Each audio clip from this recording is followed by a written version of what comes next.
Lindsey Gamble here, hitpmusic.com, Hard in the Paint. I'm here with super producer Teddy Roxpin. We're here at Mass Apparel. We're just here to talk to you a little bit about his career and let you know what's going on. First of all, a lot of people, at least in the city and across the country, should know who you are. Okay. Just tell them how you got started. Honestly, I got started in this class in high school. It was called electronic music. It was like an introduction class to GarageBand, like the basis of GarageBand. And I started doing that, and then I moved to Maine, and my parents said, you can have one thing. You're moving, so I asked for the equipment we had in class. So I just started doing that. I didn't really know anybody yet, so all I did was just bang out beats on GarageBand. And the homies I made up there were all hip hop heads, so that's kind of all we would do all day. And that was like my introduction to hip hop in general, I guess. And just kind of producing and just kind of every year was was another step in just working with bigger and bigger artists, and just kind of worked up gradually. Well, speaking of bigger artists, your biggest artist, is Mac Miller. Mm-hmm. You have several cuts with him, including the most recent joint. It also features Future, and it's off his latest album. What's your experience working with Mac Miller? Yeah, working with Mac's been great, man. I mean, we've been it's been like 3 years now.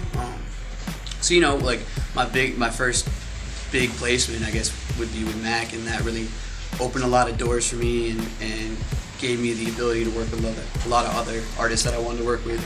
So it's been dope, man.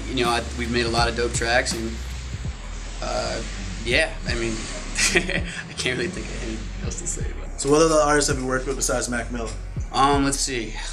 There's Chris Webby, Hoodie Allen, Apathy, Tayyib Ali, Jonas, Future Now, Black Thought, Motion Twist. I don't want to leave anybody out. Esoteric. Just Google it. Yeah.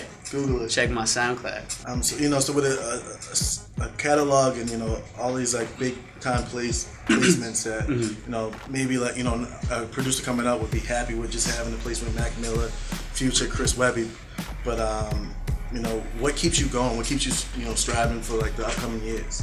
I mean, honestly, man, I guess the goal is to just never really be satisfied. Have appreciation for what you've done. Don't be a cocky asshole, but just always hunger. You know what I mean? Just always be hungry for the next thing, and just you can always do better. You can always improve yourself, and just kind of that hunger just keeps you going, man, and keeps that hustle going. If you didn't have that, I feel like anybody who is successful, wouldn't be where they are. You really always got to want more, Speaking of being humble, I feel like you show, by being humble, by still giving back to the community, by working with, artists out of Boston, working with, Ken Meekins, working with, Stu Cat, working with a lot of these dudes that, are on the rise that, come out of Boston and surrounding area. When, you already have established portfolio, but you keep working with these dudes. What is so special about working with guys that are in this area and on the rise? I mean, dude, just being from the Boston area, we gotta show love and we gotta stick together, because, Boston's kind of had a crazy history in terms of like just kind of sticking together. Boston isn't really known as like a hip hop city, and just recently in the past couple of years, I feel like people have really started coming together and showing support for each other, and not just being out for themselves, which has really been a problem. And we still have some of that. So, any chance I get to work with a Boston artist that I'm digging, I try to make it happen. We gotta put Boston on the map. So GarageBand, you haven't moved on from GarageBand. Some people might frown upon that, but it's working for you. How come you decide to stick with that software? I mean, honestly, what's that saying? It's not the. If it's not broken, don't fix it. No. I mean, that goes along with it too. But no, it's like it's not the machine, but the man using the machine, how you use it, whatever. Like something like that. Yeah. So I feel like my production would sound a lot different if I didn't do things the way I do them. But who knows? It might be for the better.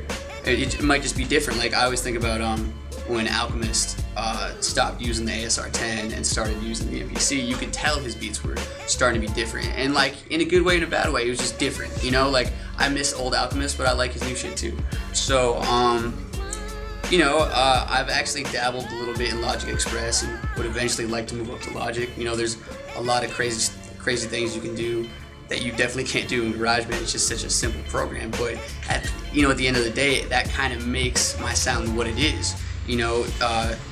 Just working with so little,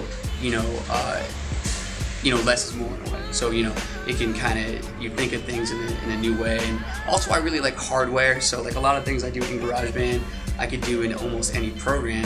It's just bringing the hardware into it and using like physical keyboards and things like that. Okay. Yeah.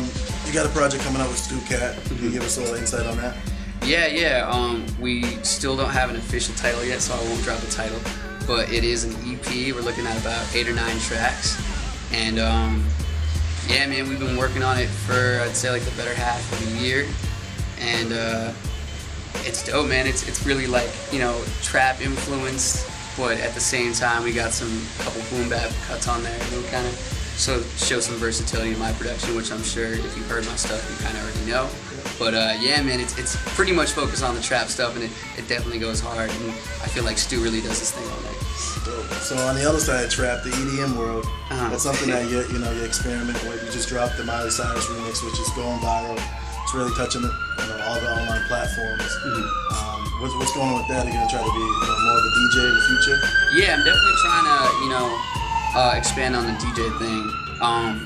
When I originally started getting into music in general, into hip hop, I guess I'd say, when I was around 12 years old, I got my older brother hooked me up with some turntables and a mixer and a couple records. So I started doing it at an early age, but then I started producing so soon after that I kind of started doing that more and never really did the DJ thing official. But in the past couple of years, I've really been getting more into it and really trying to do that and branch out into DJing, and it's been going well. So there's definitely a DJing side to it, but also a producing side. Even if I wasn't performing this stuff live, I really just like creating trap and started dabbling a little bit in EDM, I guess a little bit, and house kind of stuff, but not too much of that. Mostly trap. Yeah. Electronic music we could leave it at. Yeah. Dope. I'll be on the lookout for those. Word. You got another side project, Sweatbox. Mm-hmm. Tell us about that and the project that you guys dropped a few months ago. Yeah, man. I love all those guys. Danny, Ricky, and Halligan. They're awesome, and I met them through the Dean's List crew, and I guess now the King's Dead.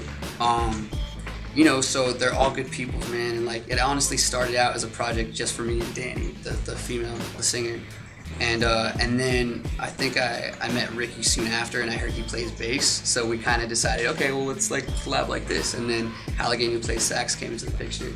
And they were all friends growing up in Seattle too, so it just kind of happened naturally like that. And yeah, man, I love that project. It's kind of so all over the place with different types of sounds, and so I was really proud of that project and the features we got on it and the way it came together. And me moving to the West Coast in June. We're gonna ask that next month. Oh, that's cool. So you're moving out to the West Coast. Yeah, we get edited right excited? there. Excited?